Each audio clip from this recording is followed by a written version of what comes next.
Today I'm carrying out a deep clean on a Mini Cooper which was left for 7 years before being given to my friend, who said I could clean it as long as I did it for free. Still, at least if I cocked it up, he couldn't get his money back. And despite all the green mould on this car, it's actually just hit 5,000 miles. And once it's been cleaned up, we should be left with a car that looks and drives as good as new. To be fair, the wheel arches look pretty good. It's not as bad as I thought, it just looks really bad because it's sat around for about 7 years, so it's just gathered up green mould under a tree. But I can't wait to see how this one's going to turn out. Really excited. So I've got about 4.5–5 hours to transform this whole thing. I'm not sure it can be done. With that motivational speech done, my first task of the afternoon was to tackle the brake dust and give the tyres a good scrub. So it gave me chance to get out the Epic Automotive wheel and tyre cleaner and give the best sales pitch ever. My favourite wheel cleaner, this one is. And if you buy any other brand, you're dead to me. After spraying, scrubbing and blasting the wheels, they were looking 10 out of 10. So I was ready to press on with the engine bay. And if you're a faint-hearted keyboard Karen who easily gets offended by people using pressure washers on their engine bays, look away now.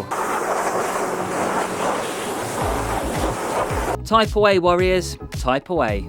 And before you think I didn't cover anything important up, I just need to show you my mate's genius waterproof battery cover, made entirely from cardboard.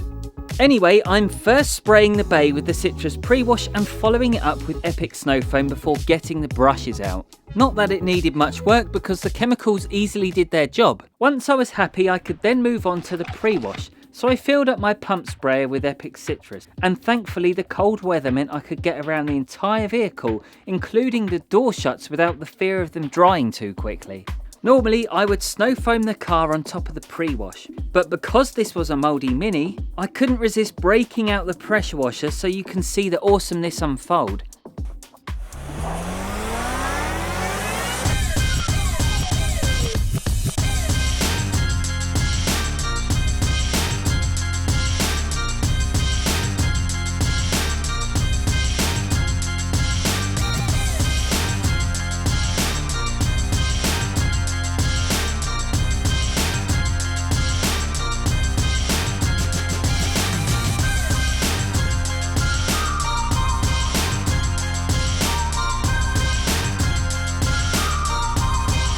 The mould was just being annihilated by the mighty Arbor P80, and it was amazing to see such fresh white paint underneath. And if anything, I would say the mould had protected the paint from UV damage, so I had high hopes.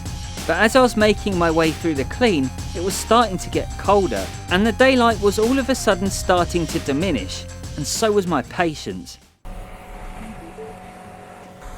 This has got no fuel. This stuff stinks. I've tried in that puddle again for the millionth time. Positive attitude. Oh, for goodness sake. I swear the wind changes whatever direction I'm standing. As I said, positive attitude.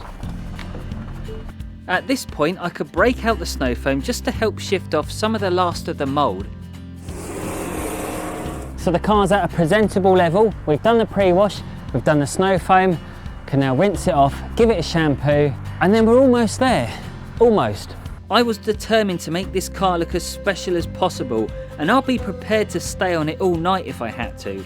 Or until I had to go home for dinner at least. And the owner of the car was standing there welling up, I could tell.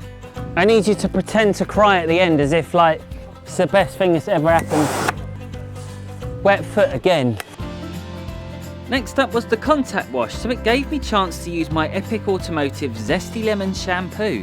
I kind of love cleaning cars like this because when they're in such a bad state, it's almost like the pressure's off. You can just sort of do it how you want. Normally when I do my own cars, I spend a lot longer doing them. Well, actually not my own cars, I don't care about my own ones, but other people's, we go through this really strict process. But with stuff like this, you can literally just go nuts and it's okay. This is the transformation of a lifetime.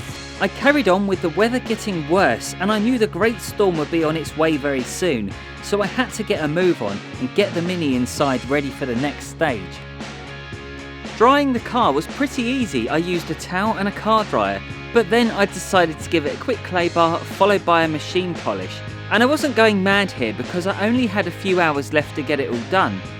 Once I finished giving it a quick polish, I could move on to the glass, and if you want to know how to get perfect looking windows on your car, then don't forget to check out the link in the description below, where I have a whole brand new channel full of loads of different content where I share all the secrets that I've learned over the last 15 years. So it was getting pretty late, and we had experienced the heaviest rain I've ever seen in my life.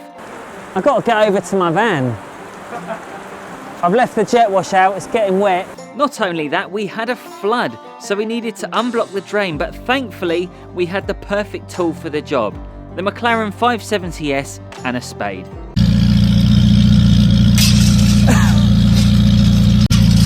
You could have used my van if you really wanted something special. And after all that exciting drama, all that was left for me now was to protect the paint with ceramic detailer and apply some tyre conditioner.